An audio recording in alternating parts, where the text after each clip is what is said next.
My name is Bryn Wilkinson. I'm an employment law consultant at Peninsula. I work on the complex case team.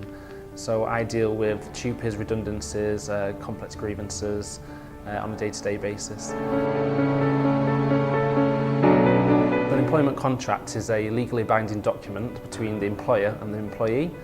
It outlines the duties, roles, responsibilities and legal rights of the employee.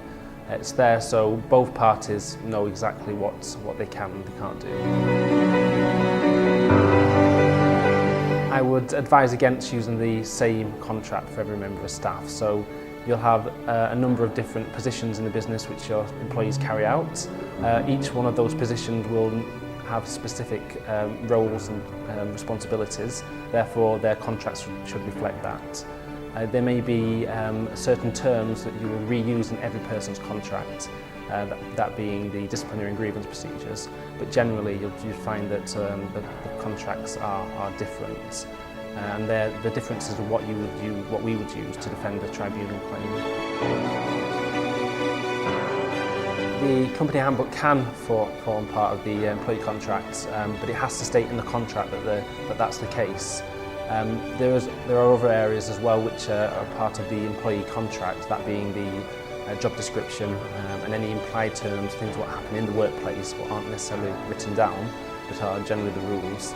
They would also form part of the contract as well. An employee contract could have many different written terms in there, but there's certain terms that must go in the employee contract. So that's the employer's name and the employee's name.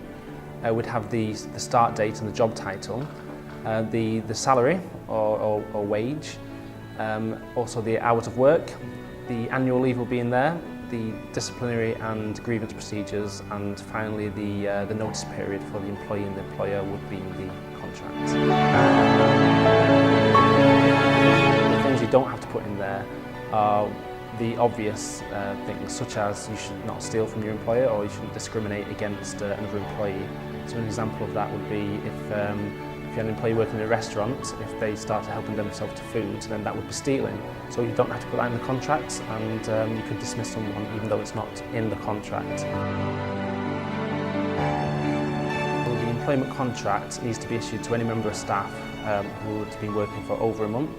If you bring on a member of staff who is only on a temporary basis for 2-3 weeks, then they don't need to be issued an employee contract. But if you take someone on board with the view that they will be a permanent employee, then they must be issued a contract within the first 2 months of their employment.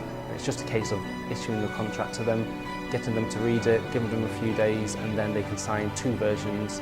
Both parties will keep a copy then.